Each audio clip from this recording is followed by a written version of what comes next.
What is up? It's Korean Einstein, fresh out of the shower, and today in this video I'm going to be diving into the Weeknd's latest album, Dawn FM. And guys, before I continue, make sure you like that video and subscribe for more music related content. Okay, so we were blessed with some more great music by one of the biggest pop stars of our generation, The Weeknd. Dawn FM has this overarching theme of radio music with Jim Carrey, out of all people, narrating the intro, the outro, and some other parts of the album, like he's the host of a radio station. This album also has a more lighter, upbeat tone than his last project, After Hours. However, that does not mean the album isn't dark or depressing in its subject matter, but the sound of the album is just so much more lively and colorful, also taking huge inspiration from the 1980s. The production is mainly handled by esteemed Swedish producers Max Martin, Oscar Holter, and even surprisingly,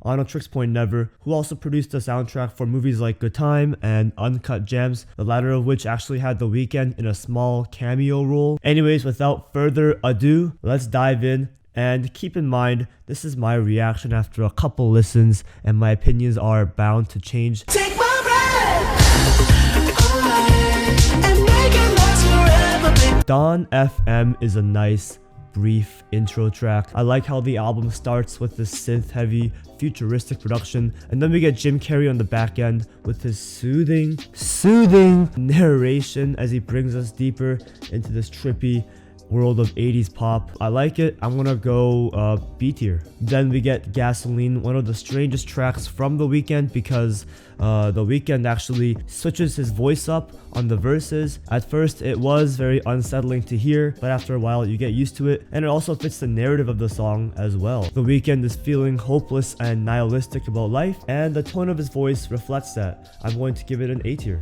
How Do I Make You Love Me is actually a really cool track. And by cool, I mean low-key toxic, but it sounds cool. I'm giving it an A tier. And that transition to Take My Breath is heavenly.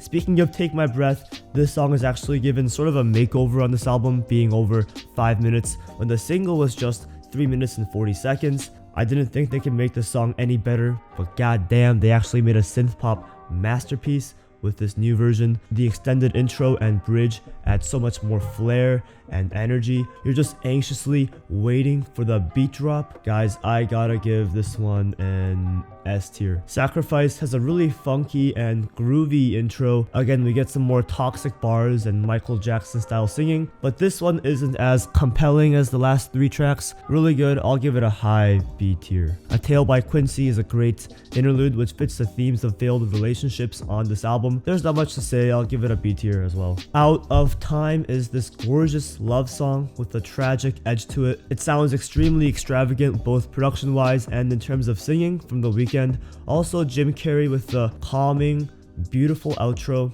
I love it. I'm giving this one an A tier. And it transitions really nicely into the next song, Here We Go Again, featuring Tyler, the Creator, hot off of his last album, Call Me If You Get Lost. The Weeknd is reminiscing on the past and singing about this new love interest in this verse. I love to write Make Her Scream like Neve Campbell. Neve Campbell being the actress who played the main character from Wes Craven's movie Scream. Certainly a better movie reference than futuristic sex giver Philip K. Dick. And Tyler brings a short, romantic, and humorous verse as well. I'm giving this one like a low A tier. Then we have Best Friends, a song about how this girl doesn't want to have sex with The Weeknd as friends. She wants to make things official, but The Weeknd is a true city boy and he's not going to be tied down to some girl. It's a very direct song. I feel like The Weeknd's done songs about this topic much better on other tracks. I'll give it a low B tier. And the next song, Is There Someone Else? We see The Weeknd getting a little jealous. I absolutely love the chipmunk soul sample on the intro. In terms of production, it's pretty standard 80s pop production. I'll give it a B tier. Starry Eyes feels like a continuation of the previous song. There is a nice transition that ties these 2 tracks together. It's kind of like an extended outro with these grand synths and lyrics where Abel is pleading to this girl.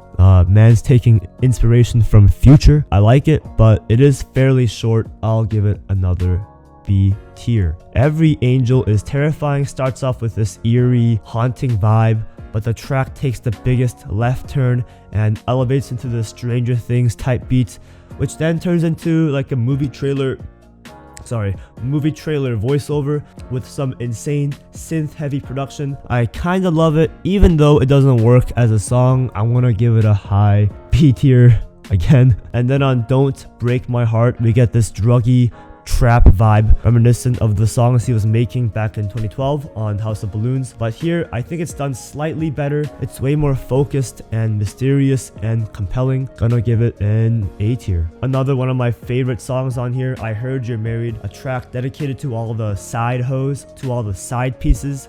This one's for you. Lil Wayne drops in for a melodic feature and I like it. I'll give this one an A tier. Then we get Less Than Zero, which is an absolute pop masterpiece. Catchiest song on the project for sure, and I love how the song conceals its heartbreaking lyrics with this upbeat, up-tempo production. It's a really bittersweet feeling, but I adore every second of it. Easily S tier. Phantom Regret by Jim ends the album on a really trippy and transcendent note. It's a gorgeous ending to one of the best retro pop albums I've heard since After Hours. Yeah, surprisingly it's A tier, even though it's just a skit. And that's about it. Those are my thoughts on the Weeknd's Dawn FM. But what are your thoughts? Do you agree?